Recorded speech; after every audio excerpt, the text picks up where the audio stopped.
பெரும்பாலும் நீ நான் ஷோனாலே விஜய் டிவில பயங்கரமா பேசப்படும். ஆனா விஜய் டிவில ஒரு அம்மா ஒரு பொண்ணு வந்து கலந்துக்கிற அந்த எபிசோடு வந்து எல்லாராலையும் பயங்கரமா பேசப்பட்டது. இதுல பொண்ணு அம்மா கிட்ட சொல்லியிருப்பாங்க, என்னோட அண்ணனை ஒரு தலை பட்சமா எங்க அம்மா பாக்குறாங்க, என்ன அந்த மாதிரி பாக்கல அப்படின்ற மாதிரி சொல்லியிருப்பாங்க. அதை கேட்ட அவங்க அம்மா பாத்தீங்கன்னா ஒரு தலை பட்சமா எங்க அம்மா பாக்குறாங்க, எங்க அண்ணனுக்கு மட்டும் தான் எல்லாமே செய்யறாங்க, எனக்கு எதுவுமே செய்ய மாட்டாங்க அப்படின்ற மாதிரி அவங்க சொல்லியிருந்தாங்க.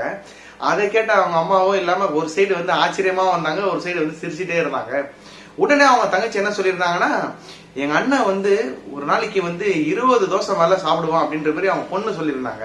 உடனே அவங்க அம்மாவும் ஆமாங்க 20 தோசை மேல சாப்பிடுவாரு அப்படின்ற மாதிரி சொல்லவோ அது ரொம்ப பிரபலமா பேசப்பட்டுச்சு, எல்லாராலையும் ரொம்ப பிரபலமா பேசப்பட்டுச்சு. உடனே தமிழ்நாட்டுல இருக்கிற சென்னையில இருக்கிற எல்லா மீடியாவும் அந்த தம்பி வீட்டான தான் போய் எல்லாருமே பேட்டி எடுக்க ஆரம்பிச்சிட்டாங்க. பா யாருப்பா அவரு, உண்மையில 21 தோசை சாப்பிடுவாரு அப்படின்ற மாதிரி. உடனே அந்த தம்பியும் அந்த டாஸ்க் எல்லாம் நிறைய செஞ்சு முடிச்சு எல்லாராலையும் பயங்கரமா பேசப்பட்டு வந்த அந்த தம்பிக்கு தான் 4 நாளுக்கு முன்னாடி நம்ம குரோம்பட் இருந்தோம்ல, அங்க ஒரு விபத்து, பயங்கர விபத்து ஒண்ணு, ட்ரெயின் விபத்து ஆயிடுச்சு. எப்படின்னு பார்த்தா அந்த ஏர்பட்ஸ் இருக்கீங்களா காதுல வச்சுட்டு போவாங்கல்ல, அதை வச்சுட்டு ட்ராக்கை கிராஸ் பண்ணும்போது இந்த கோர விபத்து நடந்ததா சொல்றாங்க.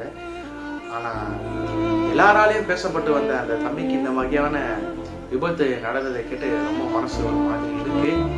உண்மையாவே அந்த தம்பி ஆத்மாக்காக நான் அந்த இரங்கலை தெரிவிச்சுக்கிறேன்.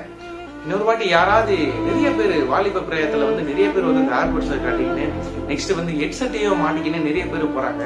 கண்டிப்பா அது எல்லாமே தவிர்க்கணும். மேலும் இந்த மாதிரி விபத்து நடக்கக்கூடாது, யாருக்குமே நடக்கக்கூடாது. அந்த மாதிரி நம்மளும் கொஞ்சம் கவனக்குறைவா இல்லாம கவனமா போகன்றத இந்த வீடியோல சொல்லி முடிச்சுக்கிறேன்.